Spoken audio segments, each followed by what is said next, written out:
Nous plongeons avec Alexander Lowen dans un sujet intime et profond, la détente sexuelle.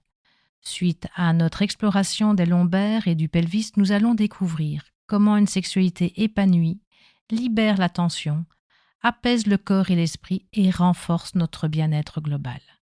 Chaque notion sera détaillée car elle est essentielle pour mieux comprendre votre corps ou explorer votre vitalité.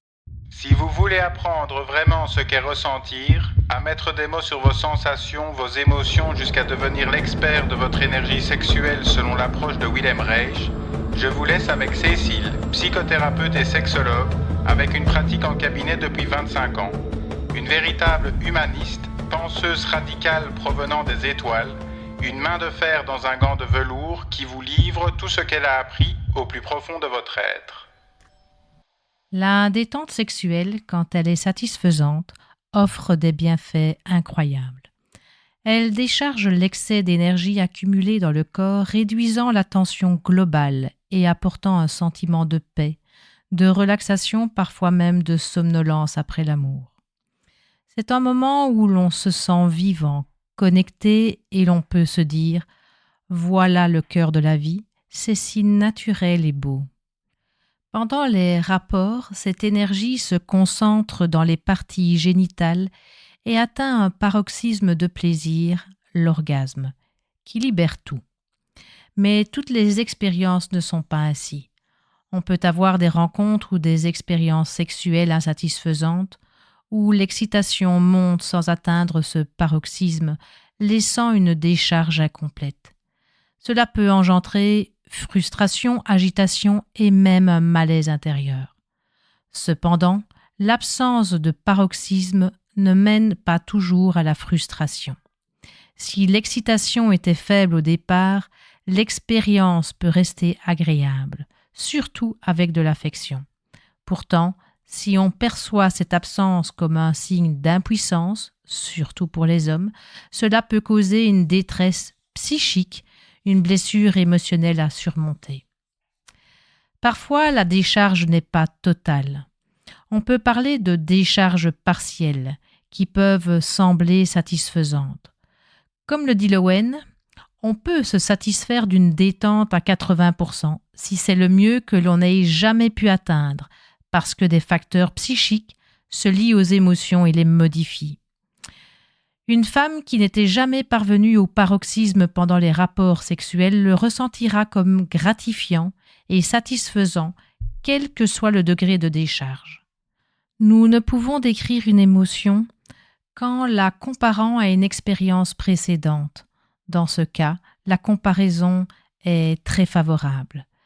C'est pourquoi certaines personnes peuvent décrire leur premier rapport sexuel comme étant très satisfaisant, alors que nous sommes totalement inexpérimentés. On compare donc toujours ce que l'on a vécu par rapport à nos expériences passées. Mieux cela est, plus on se dira qu'on n'a jamais vécu quelque chose d'aussi bien que ça. Mais cela n'est pas nécessairement dépendant du partenaire, mais de notre capacité à pouvoir être en contact avec notre corps. Lowen met en garde contre une confusion avec le mot orgasme, souvent mal employé. Il propose une distinction. Quand l'orgasme n'atteint pas son apogée et reste confiné aux parties génitales sans englober tout le corps, pour l'homme, ce sera une éjaculation, pour la femme, un paroxysme partiel. Je suggère de les appeler orgastes. J'introduis le terme orgaste pour décrire ces expériences limitées aux génitaux, distinctes de l'orgasme total que Lowen décrit. Ce terme est employé par Jean-Yves Desjardins. Pour qu'on parle d'orgasme, la détente doit s'étendre à d'autres parties du corps, au moins le pelvis et les jambes, avec des mouvements involontaires agréables. Cet orgasme doit être une expérience qui fasse vibrer, qui nous émeuve profondément. Il libère la tension des parties du corps qui réagissent activement. Pour maintenir un faible niveau de tension, il faut une vie sexuelle satisfaisante, pas juste une expérience isolée. Comme pleurer soulage la tristesse, l'orgasme apaise les émotions lourdes, mais son absence prolongée peut les amplifier. En tant que professionnel, j'ai déjà entendu beaucoup d'hommes se tendre ou se taper le sexe pour que celui-ci réponde, car incapable de se détendre, reflétant une multitude de croyances. Bien sûr que ce sont des hommes, des femmes qui prôneront les comportements sexuels plutôt que de vivre la sexualité, car ils sont incapables de se détendre. Les vibromasseurs sont également des outils pour amener une décharge partielle en un temps record. Le sexe est maltraité, qui, au fur et à mesure du temps, déconnecte le sexe de la caresse avec douceur, de la détente et donc de l'énergie. Pour rappel du podcast 22, la sexualité est un miroir de cette énergie. Perel, une auteure comme Lowen, distingue deux chemins. D'un côté, une sexualité basée sur la performance. On se crispe, on suit des scripts, idées d'internet, films porno, et l'objectif est une décharge rapide comme l'éjaculation, donc un paroxysme partiel, un orgasme. C'est tendu, mécanique, un copier-coller de la tête qui épuise l'élan vital. De l'autre, l'érotisme, une vitalité, une curiosité, une présence où le corps guide. On ne compte pas les positions, on se connecte. L'érotisme, c'est sentir beaucoup avec peu, une caresse qui réchauffe, tandis que le sexe peut être beaucoup d'action avec peu de ressenti. Une réalité que les femmes connaissent depuis des siècles. Pourtant, beaucoup peinent à atteindre cet orgasme total. Les mouvements convulsifs agréables peuvent être trop effrayants et l'abandon trop menaçant, surtout dans une culture où l'on contrôle ses émotions. Au début de la thérapie, les gens disent souvent « Ma sexualité va bien, je suis très satisfait ». Mais avec le temps, ils réalisent qu'ils pouvaient ressentir plus. Le chapitre suivant décrira le réflexe orgastique. Allongé sur un lit, genoux fléchis, tête en arrière, bras sur les côtés, en respirant profondément, le pelvis se soulève à l'expiration et retombe à l'inspiration, la tête bouge en sens inverse. Ce mouvement doux, signe d'absence de tension, procure une sensation de liberté, mais ne garantit pas un orgasme complet en amour où l'excitation est plus intense. Pour comprendre cela, explorons d'abord désir et agression. Le désir lié à l'éros, l'amour et la tendresse suit la face avant du corps avec une énergie douce. L'agression, issue des muscles du dos, des jambes et des bras, nous pousse vers ce qu'on veut. Son sens originel est se déplacer vers. Elle est essentielle à l'acte sexuel pour l'homme comme pour la femme. Sans elle, la sexualité reste sensuelle sans paroxysme. Il ne peut y avoir agression que s'il y a un objet, un partenaire aimé pendant l'amour ou un fantasme pendant la masturbation. Revenons aux 5 blessures. Le psychopathe, avec sa blessure de trahison, domine sans désirer vraiment, devenant passif après contrôle.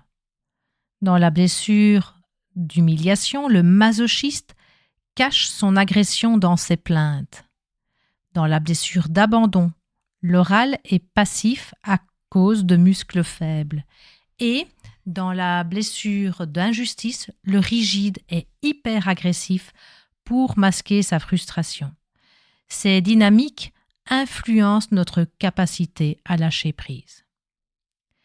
Il y a 3 façons de pousser le pelvis qui va aider à libérer cette énergie. Mais les 2 premières vont coincer l'énergie sexuelle, l'élan vital dans les parties génitales. Donc la première, qui consiste à contracter les abdominaux, mais cela raidit l'avant du corps et bloque la circulation des sensations tendres et érotiques dans l'abdomen. En langage du corps, c'est se tendre sans émotion. La deuxième, contracter les fessiers pour pousser les fessiers vers l'avant. Cela contracte le plancher pelvien et limite la décharge juste aux organes génitaux. La troisième, et c'est bien celle-là que vous aurez besoin de travailler, qui est appuyée sur le sol avec les pieds.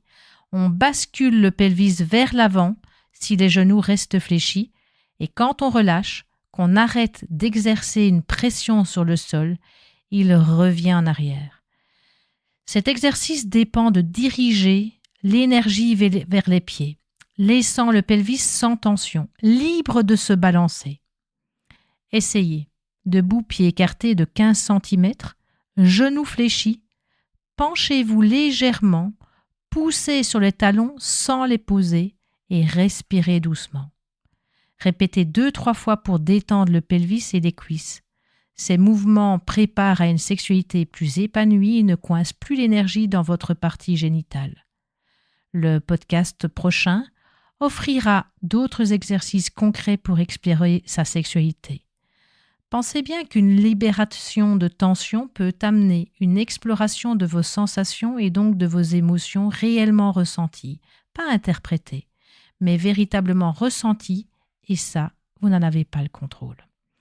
En continuant ce chemin, le prochain podcast vous invitera à explorer d'autres exercices sur la détente sexuelle, un aspect clé pour libérer pleinement vos émotions et votre vitalité. Nous aborderons des exercices pour exprimer l'amour, la tendresse et même la colère de manière saine, en lien avec ce que nous avons commencé ici. Préparez-vous à découvrir comment votre corps et vos mots peuvent s'harmoniser pour une vie plus authentique, où l'énergie traversant le sexe, c'est-à-dire pour rappel l'élan vital, est libre de circuler et de s'exprimer.